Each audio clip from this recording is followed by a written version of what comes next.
E se desse a louca na igreja e ela quisesse ser igreja, o que ela deveria fazer?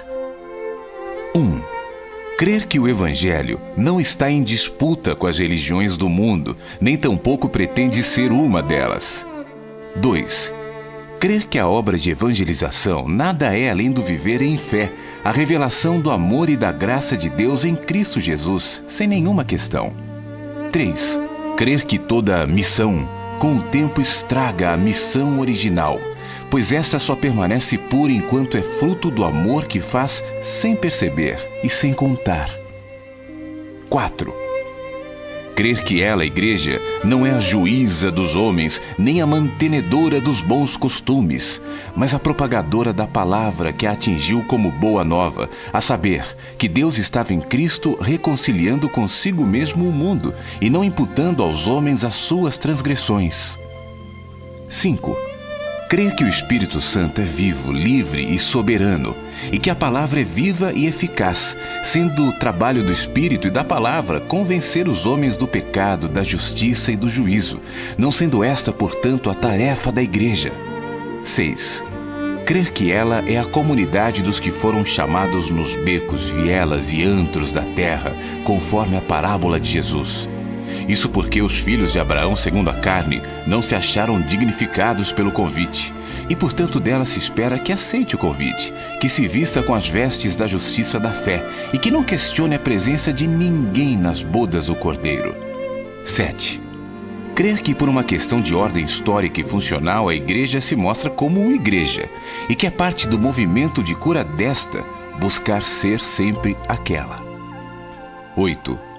Crer que a única leitura bíblica que não perverte a consciência no caminho da lei, da moral e da religião é aquela que tem em Jesus a sua chave hermenêutica, sendo que depois dessa compreensão e fé, a única questão a ser levantada pelo povo de Deus ante a leitura da palavra é: como foi que Jesus interpretou essa questão com as ações de sua própria existência humana? É no espírito dos gestos de Jesus que a palavra encarnada se explica e se mostra aos nossos olhos. Ele a interpretou para nós. 9. Crer realmente que o fim da lei é Cristo para a justiça de todo aquele que crê. Portanto, em Jesus encerrava-se uma era e iniciava-se o que é.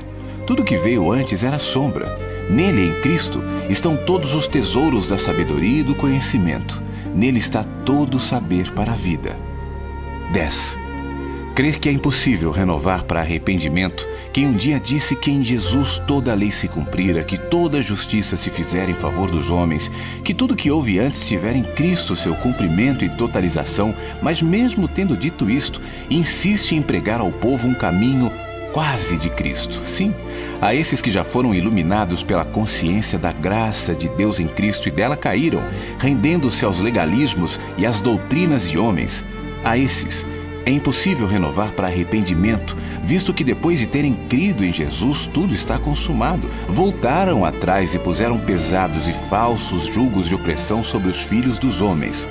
Esses não sabem mais o que é arrependimento e gratidão, esqueceram de quem são, visto que trataram a cruz como quem pisa nela e a desprezaram como o feito que fez. 11. Crer que os dons de Deus concedidos aos homens são para serviço, de tal modo que um apóstolo é servo de todos. Pois quanto mais se chega perto do cabeça, mais a mente deve discernir que a única forma de servir a Cristo é fazendo como Ele, esvaziando-se e se tornando figura humana, reconhecível em sua humanidade, e jamais usurpando nada da glória da graça de Deus. 12. Crer que somente nos tornando gente boa de Deus é que teremos qualquer chance de sermos percebidos genuinamente como povo de Deus na terra. Do contrário, seremos sempre apenas parte da religião cristã. 13. Crer que Deus não se contamina com a presença de quem quer que seja, e que a igreja é como uma porta aberta, não é uma lavanderia nem um tribunal. Portanto, que todos sejam bem-vindos ao ajuntamento do povo de Deus. 14. Crer que Deus não está chamando clones para formar a igreja, mas chamando indivíduos completamente únicos e singulares, e que todos terão de fazer seu próprio caminho na graça de Deus. E, portanto, ninguém tem o poder ou o direito de julgar quem quer que seja por ser diferente. 15. Crer que o único dogma da fé é o amor, e que tudo mais sem amor é apenas presunção humana e de nada aproveitará aos olhos de Deus, mesmo que a doutrina esteja certa. 16. Crer que a apostasia da igreja não vem em formas, mas em conteúdos. E a grande apostasia nunca será sobretudo comportamental, mas confessional, pois admite-se que todo homem é pecador e erra, pecar não lhe é algo alienígena. A palavra de Deus, porém, é perfeita, por isso, falsificá-la, negando a graça de Deus realizada e consumada em favor de todos os homens, é desvio da fé e é a grande apostasia. 17. Crer que a língua é o pior veneno do homem, e que é pela língua que a igreja mais ofende a Deus e ao próximo, com seus juízos, certezas, arrogâncias e delírios, sendo, portanto, imprescindível que todo e qualquer progresso espiritual seja medido pelo modo como os homens usam a sua própria língua em relação ao próximo. 18. Crer que, se desejarmos ser aproveitados como servos no reino de Deus, temos de nos desconverter de todas as nossas práticas, valores, importâncias e dogmas anteriores, visto que o Espírito não tirará pedaço de pano novo para remendar as vestes velhas.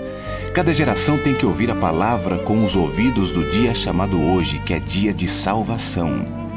19. Crer que ter a mente de Cristo não é possuir conhecimento técnico da Bíblia, mas ser capaz de olhar a vida com o olhar da misericórdia, da justiça e da graça. 20.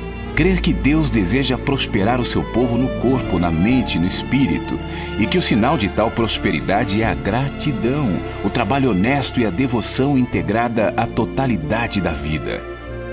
Se começássemos por aqui, já veríamos os milagres terem início. E haveria paz entre nós mesmos, por mais diferentes que fôssemos, pois jamais haveria forma alguma que sobrepujasse a força do conteúdo do Evangelho da Graça, o qual ungiria o ser de todos os irmãos na fé.